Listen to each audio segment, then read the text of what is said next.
Take a deep breath and stop letting your morning circle time trigger behavior meltdowns before your day even starts. If you want to build independent routines and spontaneous communication with intensive learners, you need to change how you do calendar time. Today, I'm cracking the code on ULS's Today's Weather game. Hey there, teacher friend. Welcome back to Modifying the Chaos, the podcast where we take the heavy, overwhelming pieces of special education, break them down into actionable bite-sized strategies that you can digest before your coffee gets cold.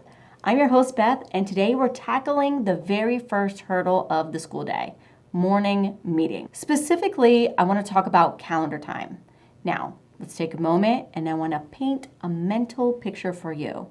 Once upon a time, my morning circle was a marathon. We had a song for each day of the week. We had a song for months of the year. We had a song for yesterday, today, and tomorrow, and a song for the weather. You get the idea. By the time we finished our musical playlist, morning meeting was dragging well past that 30-minute mark.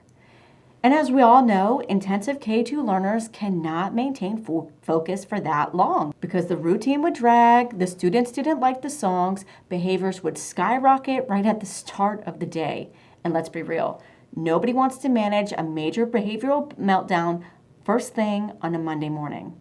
I knew I had to change up my routine and streamline it. How did I fix it? Enter Today's Weather by ULS. So grab your coffee, let's talk about how this digital tool rescued my mornings. What is today's weather? Well, if you've ever used Starfall's classic interactive calendar feature, today's weather looks very similar, but it lives right inside your unique learning system dashboard. It's a completely interactive calendar software where the students select the day, the month, and the date. After that, they look out the window in my room to describe the weather and the temperature. Finally, they get to dress an on-screen avatar based on that weather, and the activity wraps up with a beautifully clear summary screen showing the date, a weather icon, and their fully styled character. My kids love that. It gives the students a clear visual finish line, which is exactly what our exceptional learners need to find success. So you might be wondering, Beth, if you cut out all the catchy songs, how do you keep them engaged? Well, my answer is twofold. You'll hear me say this often: repetition and visual support.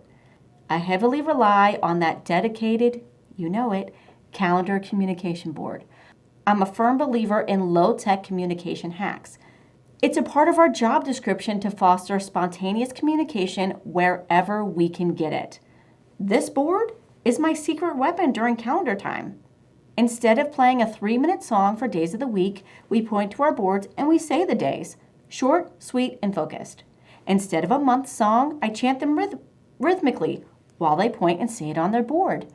We count the numbers up to 31 to identify date, tracking with our eyes and hands. And that weather song, it's gone. During morning meeting, I try to keep it functional. We look outside and describe what the weather looks like, and then I verbally bridge it into real life by describing what I'm wearing that day because of the temperature.